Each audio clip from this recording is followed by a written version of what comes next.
বৃহস্পতিবার বিশালগড় মহকুমায় বর্তমান আইন শৃঙ্খলা অবনতির বিষয় নিয়ে বিশ্রামগঞ্জ সিপাহীজলা পুলিশ সুপার অফিসের সিপাহীজলা জেলার অতিরিক্ত পুলিশ সুপার রাজীব সূত্রধরের নিকট কংগ্রেসের 9 দফা দাবিতে ডেপুটেশন প্রদান করা হয়। ডেপুটেশনকালে উপস্থিত ছিলেন জেলা কংগ্রেসের সভাপতি গোপীনাথ সাহা, কংগ্রেস নেতা টিটু আহমেদ, তারামিয়া কেশরাম দেববর্মা সহ কংগ্রেসের অন্যান্য নেতৃত্বরা।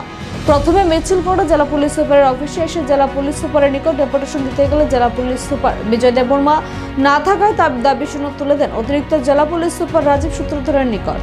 কংগ্রেসের 9 দফা দাবিগুলি হল, বিশালগড় মহকুমায় ভেঙে পড়া আইন শৃঙ্খলার পরিকাঠামোকে অতি সত্বর পুনরুদ্ধার করতে হবে। চুরি, ডাকাতি, ছিনতাইবাজদের এলাকা ভিত্তিকভাবে চিহ্নিত করে তাদের উপর তীক্ষ্ণ নজরদারি রেখে তাদেরকে গ্রেফতারের পাশাপাশি কঠোর শাস্তি প্রদানের ব্যবস্থা করতে হবে। নেশা কারবারি ও নেশা সেবনকারীদের বিরুদ্ধে আইন অনুযায়ী কঠোর ব্যবস্থা নিতে হবে ইত্যাদি।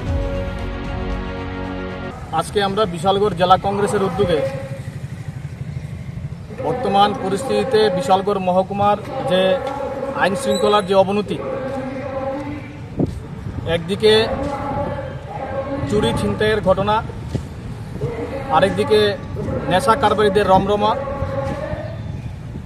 এই সমস্ত বিষয়ের কারণে আজকে বিশালগড় মহকুমা এলাকার মানুষ ভয়ে আতঙ্কে দিন যাপন করছে। আমরা লক্ষ্য করছি বিভিন্ন ঘটনাবলীর পরিপ্রেক্ষিতে আজকে আমরা লক্ষ্য করতে পারছি দীর্ঘদিন যাবৎ যে এই বিশালগড় মহকুমা এলাকার মধ্যে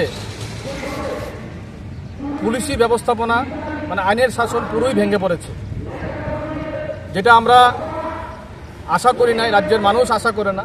আজকে সারা ত্রিপুরা রাজ্য জুড়ে একটাই নাম বিশালগড়, একটা আতঙ্কের নাম বিশালগড়।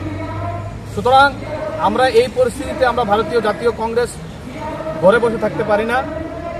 সেই হিসাবে আমরা আমাদের আজকে মাননীয় আমাদের যে জেলা পুলিশ আধিকারিক ওনার দৃষ্টি আকর্ষণ করতে এবং ওনাকে সজাগ করতে আজকে আমরা বিশালগড় জেলা কংগ্রেসের উদ্যোগে ওনার কাছে ডেপুটেশনে মিলিত হতে যাচ্ছি। কয় দফা দাবি? আমাদের 9 দফা দাবি।